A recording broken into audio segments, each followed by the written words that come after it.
Wasallam wa inna syarrul umuri muhdatsatuha wa kullu muhdatsatin bid'ah wa kullu bid'atin dhalalah wa kullu dhalalatin finnar.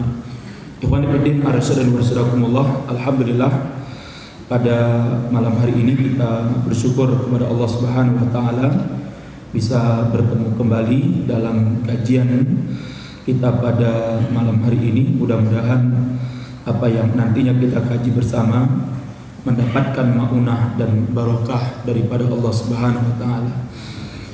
Taib, kita masih sedikit melanjutkan kajian kita berkaitan dengan syarahnya Imam Ibnu Hajar terhadap hadis Rasulullah sallallahu alaihi wasallam berkenaan dengan sahabat Hasan bin Ali bin Abi Thalib,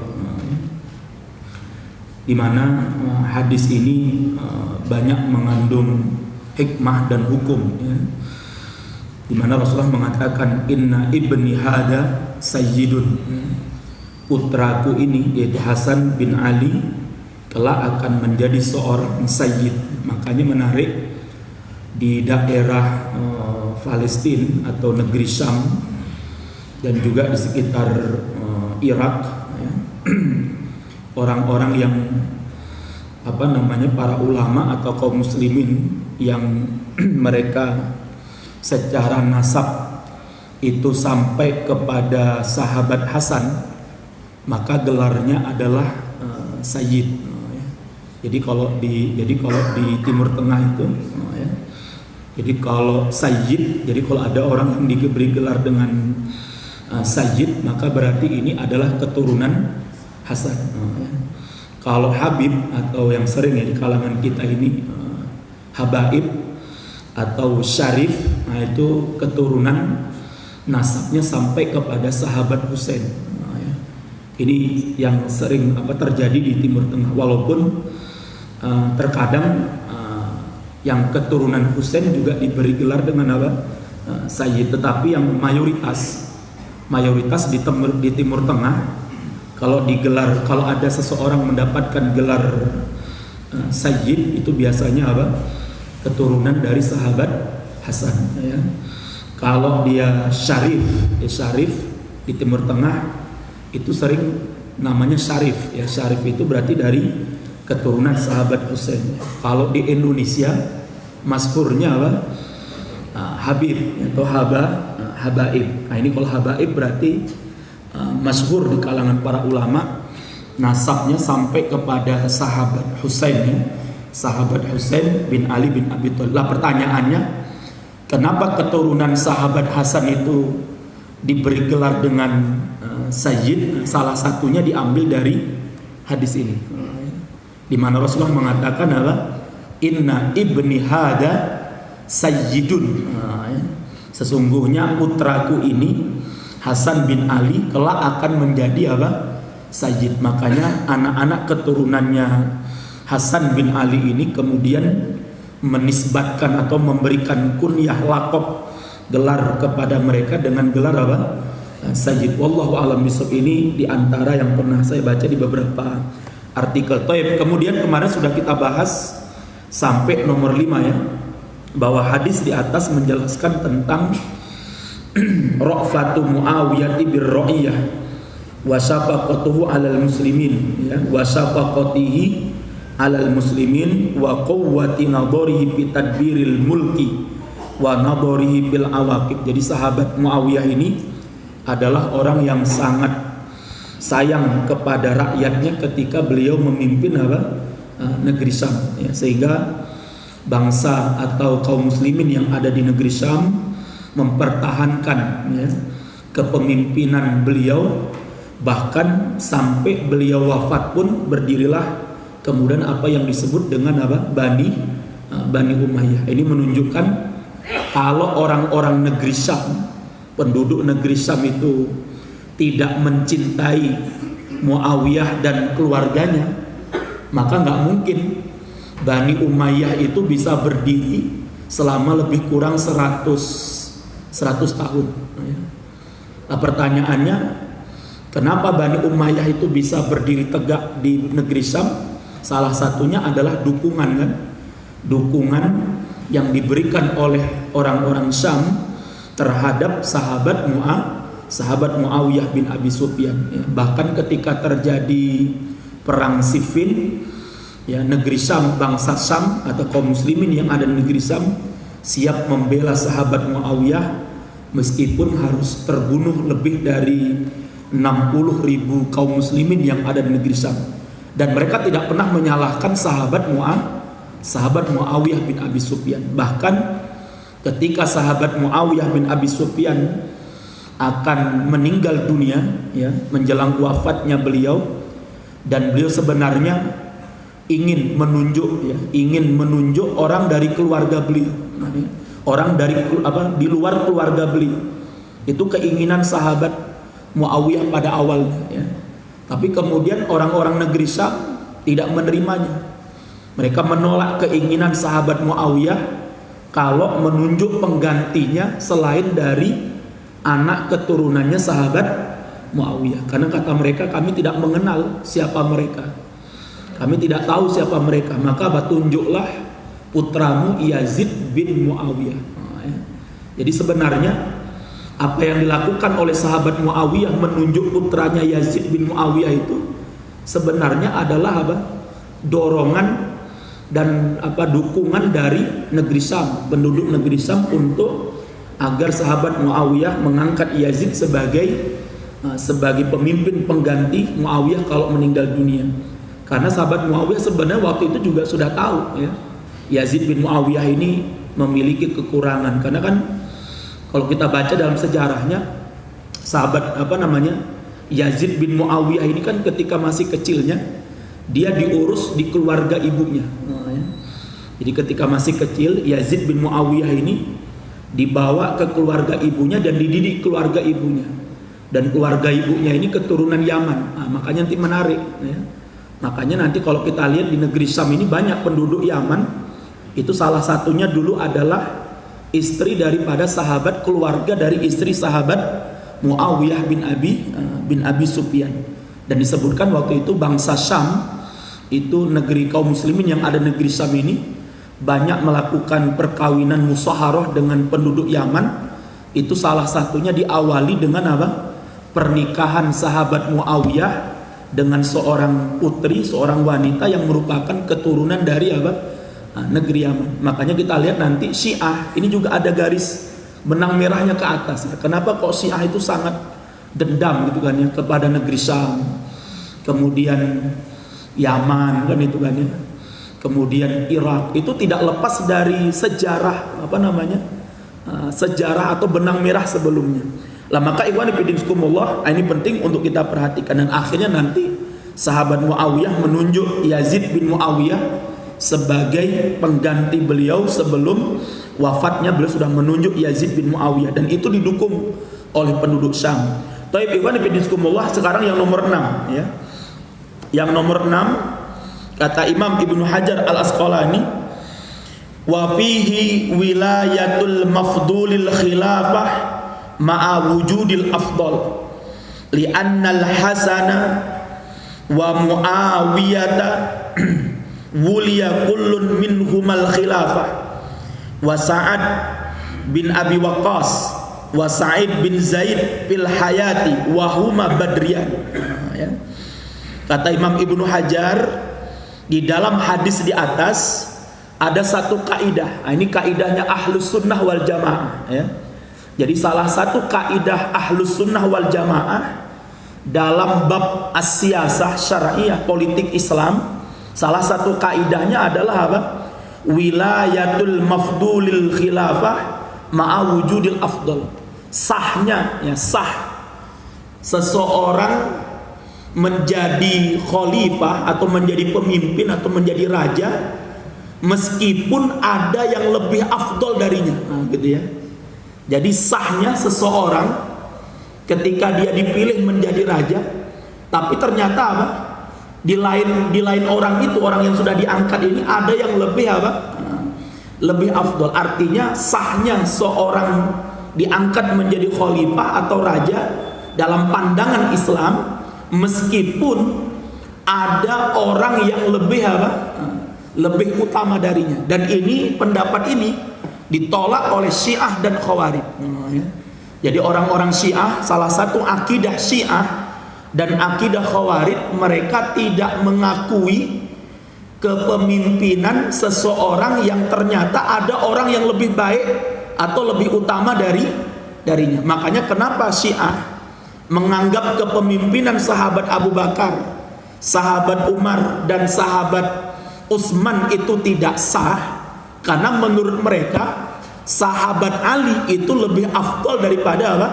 Abu Bakar, Umar, dan Utsman. Sehingga kata mereka, kalau ada yang afdal, ada yang lebih utama, kemudian diangkat orang yang keutamaannya kurang dari yang pertama, maka apa? Kepemimpinannya tidak apa? Tidak sah. Ini adalah akidahnya Syiah dan Khawarij. Ya, akidahnya Syiah dan Khawarij, mereka tidak mengakui keabsahan seorang khalifah atau seorang pemimpin kalau ada yang lebih afdol darinya. Nah, gitu ya. Tetapi akidah Ahlus Sunnah wal Jamaah berbeda dengan akidahnya Khawarij dan Syiah, di mana akidahnya Ahlus Sunnah, kata Imam Ibnu Hajar, berpendapat bahwa sah, ya. Jadi sah kepemimpinan seseorang yang keutamaannya kurang dibandingkan ada orang lain yang lebih apa? Lebih utama. Maka disebutkan di sini sahabat Hasan dan sahabat Muawiyah, kedua-duanya diangkat menjadi khalifah. Padahal waktu itu ada sahabat yang lebih utama daripada sahabat Muawiyah dan sahabat Hasan bin Ali. Siapa mereka? Ada sahabat Sa'ad bin Abi Waqqas, ada sahabat Sa'id bin Zaid, yang ketika itu kedua sahabat ini masih hidup, dan mereka adalah dua-duanya adalah sahabat yang menyaksikan perang apa? Perang Badar. Dan kedua-duanya, sahabat Sa'ad bin Abi Waqqas dan Sa'id bin Zaid, termasuk sahabat yang didoakan oleh Rasulullah al-asyrah al-mubasysyaruna minal jannah. Salah dua dari 10 sahabat yang diberi kabar gembira, dijamin pasti masuk apa? Masuk jannah. Jadi ketika dua sahabat ini ada, masih hidup, dan pastinya mereka lebih afdol daripada sahabat Muawiyah dan sahabat apa? Sahabat Hasan. Tetapi keabsahan khilafahnya Muawiyah dan Hasan itu sah, meskipun ada yang lebih afdol dari mereka. Maka ikhwan fillah, makanya kata para ulama Ahlus Sunnah, mereka mengatakan kalau suatu saat umat Islam mengangkat seseorang menjadi khalifah atau menjadi pemimpin bagi mereka, lah ternyata setelah dibaiat mereka baru tahu ternyata ada orang lain yang lebih utama, lebih afdol daripada yang sudah mereka baiat. Maka pertanyaannya, bolehkah kemudian umat Islam menarik dan mencabut baiat mereka kepada orang yang pertama dan kemudian apa? Berpindah kepada orang yang kedua? Kata para ulama, hukumnya apa? Haram, tidak diperbolehkan. Jadi kalau sudah dibaiat orang yang pertama, kemudian muncul atau baru diketahui ternyata ada yang lebih apa? Lebih afdol, lebih utama, maka apa? Yang pertama kali dibaiat, maka sah kekhalifahannya, sah kepemimpinannya. Sehingga ikhwan fillah arsyadikumullah, ini menunjukkan bahwa apa? Meskipun ada sahabat yang lebih utama, ada sahabat yang lebih afdol daripada sahabat Muawiyah dan sahabat Hasan, tetapi yang dipilih oleh umat Islam adalah mereka, maka kepemimpinan mereka dianggap apa? Sah, dan kita tidak boleh kemudian memberontak kepadanya. Lah pertanyaannya, bagaimana dengan di Indonesia? Nah, kan itu. Misalnya umat Islam ya, yang milih siapa kira-kira? Ya umat Islam juga kan? Ya, walaupun pasti ada orang kafir ya kan gitu. Jadi kalau kemudian sekarang sudah terpilih itu, terpilih presidennya ini, dan diketahui ada yang lebih afdol darinya kan gitu. Misalnya Prabowo lebih afdol nggak kira-kira? Misalnya ada yang lebih afdol darinya, maka dalam pandangan Islam loh ya, dalam pandangan Islam itu apa? Sah ya. Dalam pandangan Islam itu sah. Ini penting untuk diperhatikan ya. Dalam pandangan Islam kepemimpinannya itu sah. Adapun kemudian setelah sah menjadi pemimpin, tapi karena ada perbuatan-perbuatan yang menyebabkan seharusnya dia harus diapain? Harus dimakzulkan, harus diberhentikan, harus diganti, itu beda lain hukumnya gitu loh ya. Yang jelas kita kembali ke hukum awal kan itu ya. Ke hukum awal, kalau ada seseorang yang dipilih menjadi khalifah atau menjadi pemimpin atau menjadi raja, kemudian ada yang lebih afdal, sudah yang pertama dipilih ini sah, sehingga kemudian apa, kita tidak mengatakan kepemimpinannya tidak sah sebagaimana yang diyakini oleh orang-orang apa Syiah. Makanya orang-orang Syiah menganggap kepemimpinan sahabat Muawiyah itu nggak sah.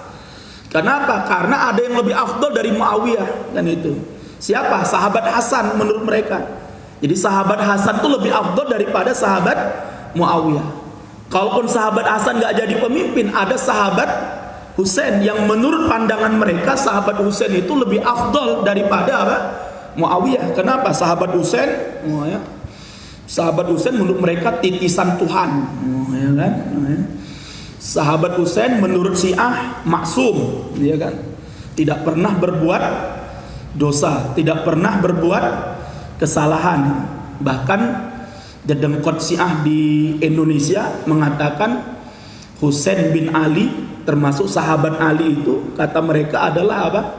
Titisan Tuhan di muka bumi ini.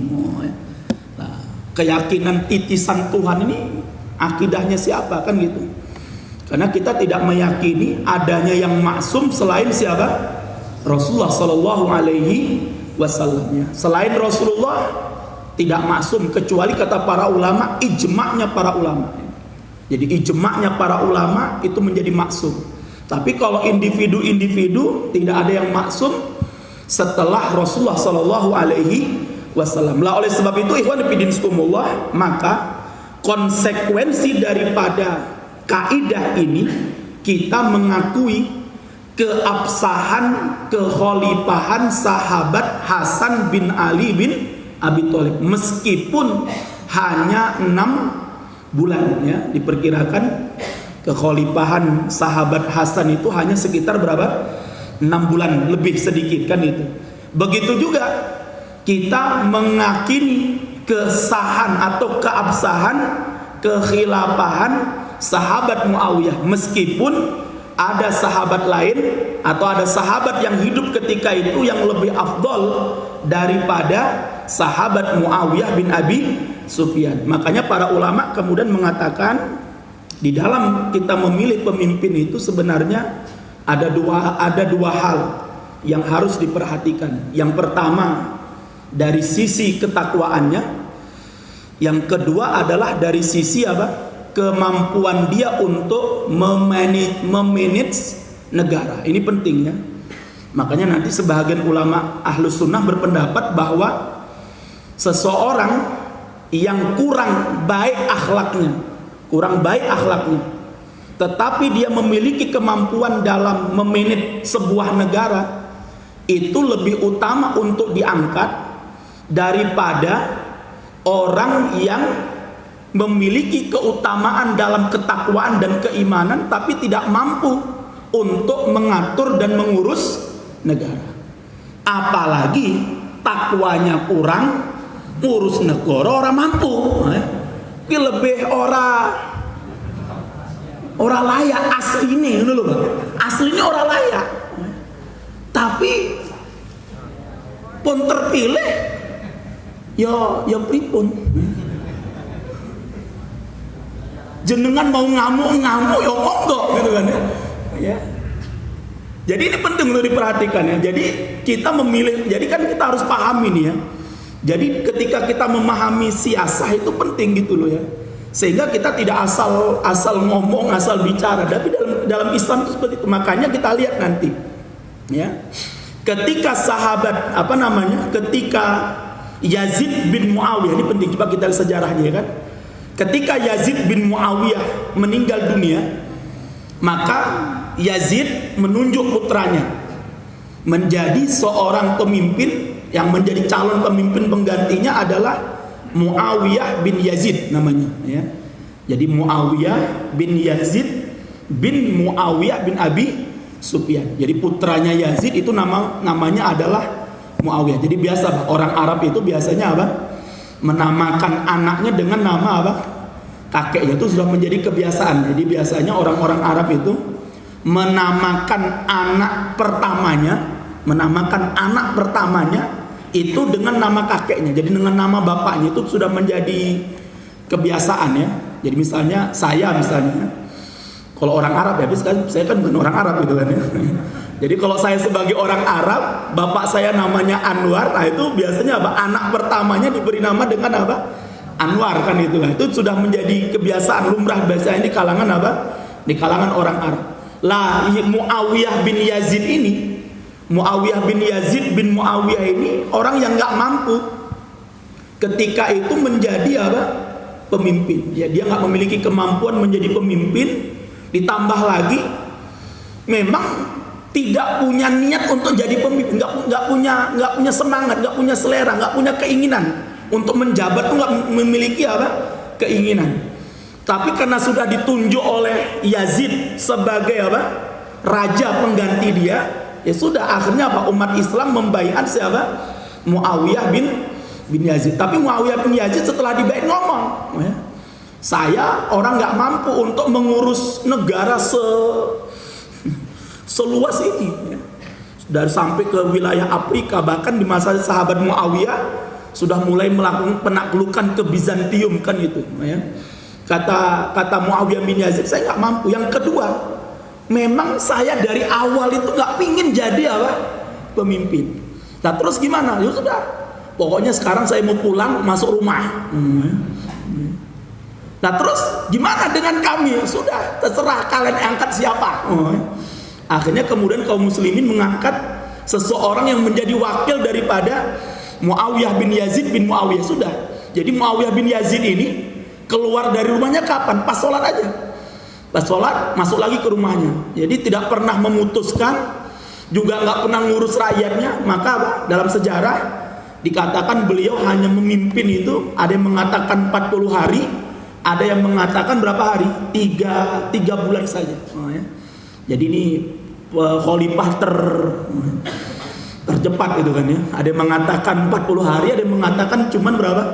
3 bulan ya. Berarti sekitar 120 hari. Itu pun nggak pernah ini, Pak, nggak pernah memutuskan, nggak pernah menetapkan, nggak pernah ngurusi rakyatnya. Yang ngurusi siapa? Yang ngurusi adalah penggantinya atau wakilnya. Lah, dalam kondisi seperti itu muncullah seorang sahabat yang sejak awal memang tidak menerima keputusan sahabat Muawiyah menunjuk Yazid sebagai penggantinya, ya. Jadi kan kalau kita baca dalam sejarah ada 2 orang sahabat yang masyhur ya, yang terkenal menolak keputusan Muawiyah menunjuk Yazid bin Muawiyah. Siapa? Yang pertama sahabat Abdullah bin Zubair bin Awam. Zubair bin Awam ini adalah hawarinya Rasulullah Shallallahu Alaihi Wasallam yang memiliki istri namanya Asma binti Abi Bakar, ya, punya anak namanya Abdullah bin Zubair. Lah Abdullah bin Zubair dari awal tidak menerima keputusan Muawiyah menunjuk Yazid bin Muawiyah.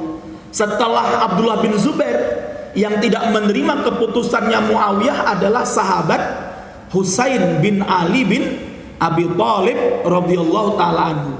Maka nanti karena gubernur Madinah itu menekan ya, memaksa semua penduduk Madinah wajib untuk berbaiat kepada siapa? Yazid. Maka sahabat Abdullah bin Zubair melarikan diri ke kota apa? Mekah. Kenapa? Di kota Mekah banyak keluarganya. Yang kedua, gubernur Mekah nggak akan mungkin menekan mereka. Apalagi nanti kalau kita bersembunyi atau berdiam diri di Masjidil Haram. Nggak boleh tuh nangkep orang di dalam Masjidil Haram, ya.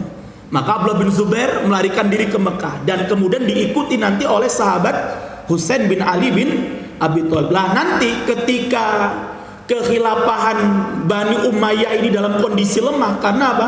Nggak punya khalifah. Ada khalifahnya tapi khalifahnya nggak berjalan mulus. Maka muncullah sahabat Abdullah bin Zubair bin Awam, kemudian apa? Mengambil alih kepemimpinan umat Islam pada masa itu. Ya.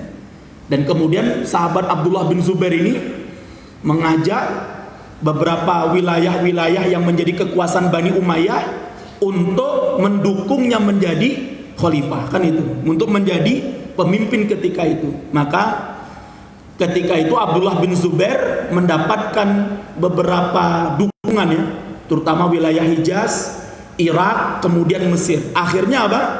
Beliau kemudian diangkat menjadi khalifah, menjadi pemimpin, dan itu di luar Bani Umayyah. Makanya kan menarik kalau kita bicara tentang Bani Umayyah itu, Pak. Jadi Bani Umayyah itu selama lebih kurang 100 tahun, 10 tahunnya itu bukan orang Bani Umayyah, tapi para ulama tidak mungkin kan membuat Bani sendiri kan, Bani Zubair itu nggak mungkin, karena waktu itu aslinya Bani Umayyah itu masih ada kepemimpinan, tetapi karena kepemimpinan mereka ini nggak kuat, akhirnya apa? Diambil alih oleh sahabat Abdullah bin Zubair bin Awam. Lang kemudian nanti ketika si Muawiyah bin Yazid melepaskan kekuasaannya, akhirnya diambil alih oleh saudara sepupunya yang lain, bukan dari anaknya Muawiyah. Jadi dari anaknya Muawiyah itu cuman sampai Muawiyah bin Yazid saja. Nah, ya. Setelah itu diambil alih oleh Marwan bin Hakam namanya. Nah, ya. Marwan bin Hakam ini masih keponaannya Muawiyah bin Abi Sufyan. Ini masih sepupuan ya, masih sepupuan, sama-sama keturunan dari Umayyah ya, dari Umayyah kemudian ke bawah itu masih ada keturunan. Jadi masih sepupuan. Yang mengambil alih nanti Marwan bin Hakam. Lah Marwan bin Hakam ini dia tidak terima ya, kalau kekuasaan umat Islam itu terpecah menjadi apa? Dua. Sebenarnya Bani Umayyah masih ada dalam kondisi lemah, tetapi kemudian apa? Diambil alih oleh Abdullah bin Zubair bin Awam yang ketika itu pusat kekuasaannya berada di kota Mekah. Lah maka ikhwan bismillah, maka nanti Marwan bin Hakam memerangi yang namanya Abdullah bin Zubair bin Awam ya. Jadi apa? Jadi sahabat Abdullah bin Zubair ini diperangi oleh Marwan bin Hakam. Kenapa? Karena dianggap apa itu? Memberontak ya. Karena dianggap telah mengambil kekuasaan yang sah kan itu. Akhirnya diperangi. Siapa yang memerangi? Dikirim itu. Salah satu komandan perangnya Bani Umayyah yang terkenal kan namanya Hajjaj bin Yusuf As-Saqafi. Wah, ini orangnya bolim ini, Pak. Bolim ya. Tapi orangnya kuat. Dia kuat dan dia memang panglima perang yang bagus, tapi orangnya memang apa? Bolim, sangat bolim ya. Hajjaj bin Yusuf As-Saqafi ini. Nanti ada lagi namanya nanti Muslim bin Uqbah ya. Ini juga menjadi komandan pada waktu itu. Tapi nanti yang membunuh Abdullah bin Zubair ini nanti dibunuh oleh siapa? Oleh Hajjaj bin Yusuf As-Saqafi ya. Bukan hanya sekedar dibunuh, Pak, juga dipenggal lehernya dan disalib ya. Karena dianggap apa? Dianggap memberontak. Lah ini apakah kemudian waktu itu mengambil dalil dalam surat apa? Al-Maidah. Hanya begini ya. Artinya kalau kita membaca sejarah, artinya kan sejarah ini sering dijadikan oleh para orientalis barat bahwa mereka mengatakan apa? Sebenarnya kekhilafahan Islam itu juga enggak ideal. Buktinya ketika masa khilafah juga terjadi apa? Peperangan, bahkan pembunuhan, saling apa? Membunuh di antara mereka ya. Yang jelas di dalam surah Al-Maidah ya, ayat yang ke-33 Allah Subhanahu wa taala mengingatkan kepada kita. Apa kata Allah? Innama jazaa'ul ladina yuharibunallaha wa rasulah wa yas'auna fil ardi fasada ayyuqattalu aw yusallabu aw tuqatta'a aydihim wa arjuluhum min khilaf aw yunfau minal ard. Apakah ini kata, makanya para ulama ketika mengomentari ya, apa yang dilakukan oleh Marwan bin Hakam terhadap sahabat Abdullah bin Zubair, apakah mereka kemudian menganggap sahabat Abdullah bin Zubair bin Awam ini, sahabat Abdullah bin Zubair bin Awam ini sebagai apa? Sebagai bughad ya. Bughad ini berarti wajib untuk diperangi, sebagai muharib ya. Orang yang memerangi pemerintahan yang sah, yang memberontak dari pemerintahan yang sah. Kemudian apa? Mereka kemudian membunuhnya dan kemudian apa? Menyalibnya. Wallahu a'lam bishawab. Yang jelas, ikhwan bin Iskumullah, ini terjadi di era Bani Umayyah. Makanya sebagian para ulama memang ya, yang menulis tentang sejarah ada yang kadang-kadang apa? Kurang ini apa namanya? Ya istilahnya kurang sreg lah dengan Bani apa? Bani Umayyah ya. Salah satunya nanti Imam As-Suyuti ya. Imam As-Suyuti rahimahullah ta'ala ketika menulis buku beliau yang berjudul Tarikh Al-Khulafa, itu diakui oleh para ulama. Beliau kurang apa namanya? Kurang sreg ketika berbicara tentang Bani Umayyah. Karena Bani Umayyah tadi ini bayangkan ya, seorang sahabat mulia diapain? Ya. Ya, dipenggal. Sebelumnya sudah di masa Yazid terjadi pembunuhan terhadap sahabat siapa? Husain bin Ali bin Abi Thalib. Di masa Marwan bin Hakam terbunuh lagi sahabat Abdullah bin Zubair bin Awam. Ikhwan bin Iskumullah, jadi ini penting. Inilah yang kemudian maksud dari Rasulullah sallallahu alaihi wasallam apa? Akan muncul ya mulkan abudan kan? Setelah masa khilafah kemudian muncul yang kata Rasulullah apa? Mulkan abudan. Apa mulkan abudan itu? Raja-raja atau kekuasaan yang saling menggigit di antara apa? Di antara mereka. Lah oleh sebab itu ikhwan bismillah, kemudian para ulama mengatakan, lah kenapa Abdullah bin Zubair bin Awam ini berhasil dikalahkan oleh Bani Umayyah di eranya Marwan bin Hakam? Karena menurut mereka aslinya Abdullah bin Zubair bin Awam ini memang orang yang ketika itu sebenarnya memang tidak mampu untuk menjadi seorang apa? Pemimpin. Para ulama mengatakan bahwa aslinya sahabat Abdullah bin Zubair bin Awam itu layaknya menjadi seorang apa? Ulama, seorang fuqaha ya, seorang faqih ya. Sehingga apa? Ketika beliau mengambil kekuasaan dan beliau menjadi pemimpin di kalangan umat Islam, beliau adalah orang yang kurang cakap di dalam menjadi apa? Pemimpin. Sehingga ketika Bani Umayyah menyerang Abdullah bin Zubair dan ternyata orang-orang di sekitar beliau itu banyak yang kemudian berkhianat kepada Abdullah bin Zubair. Nah, ini menunjukkan sebenarnya apa? Abdullah bin Zubair bin Awam ini adalah orang yang kurang cakap menjadi apa? Pemimpin. Sedangkan Bani Umayyah itu dari nenek moyangnya memang terkenal sebagai seorang apa?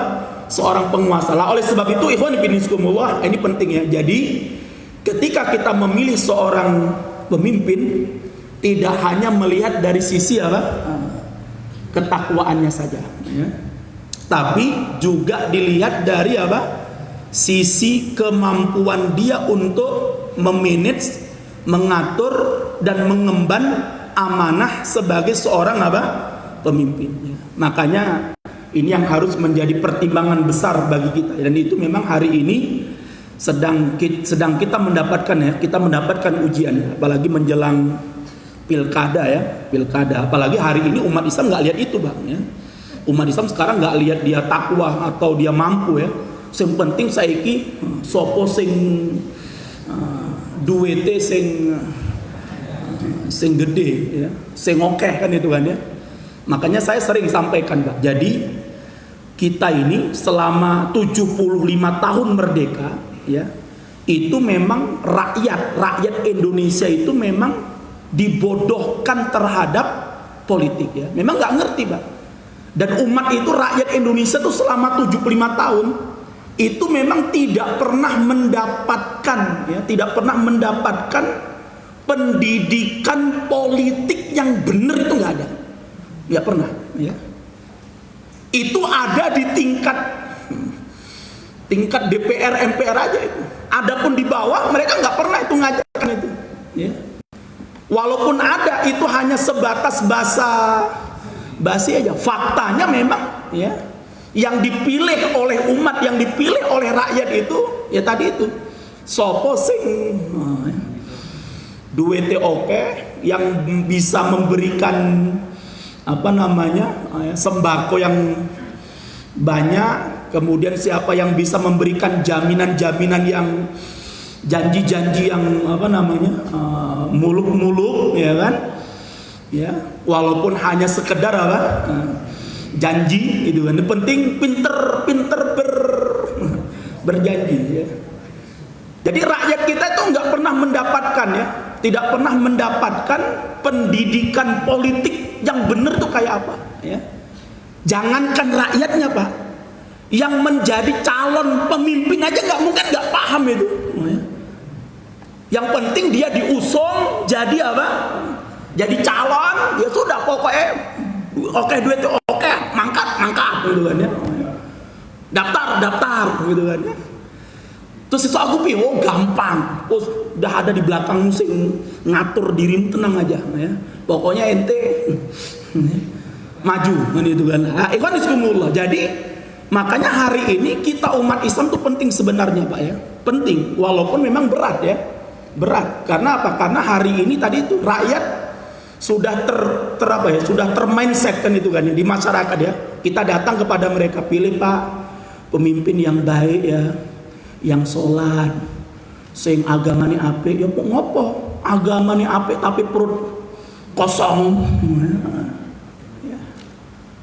Tuh lihat tuh kampanyenya, ya. Pemilu selamat, rakyate iso.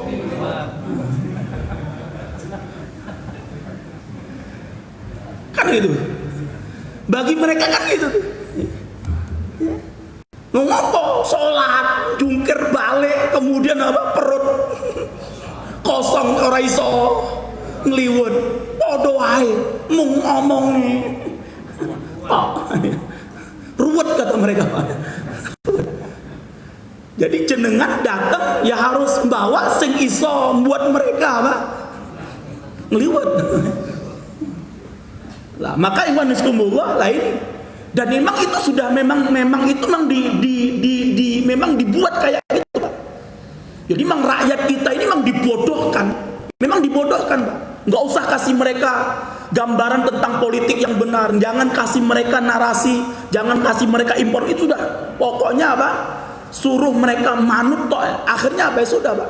Negara kita ini nggak akan pernah maju. Makanya kemarin bulan Februari Indonesia dijadikan sebagai negara maju. Bulan November turun lagi jadi negara berkembang. Nah, jadi negaranya maju mundur, ya kan? Dan yang menariknya, ketika kemarin bulan Februari atau bulan April, ya, Indonesia dinaikkan rankingnya oleh Amerika dari negara berkembang menjadi negara negara maju. Wah, dia umumkan, Pak. Alhamdulillah, sekarang Indonesia, ya, sudah menjadi negara maju. Kita sudah meninggalkan negara berkembang. Kita sekarang sudah menjadi negara maju.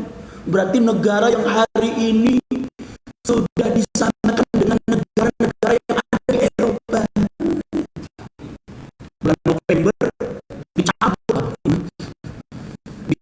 jadi negara maju menjadi negara berkembang, nggak diumumkan.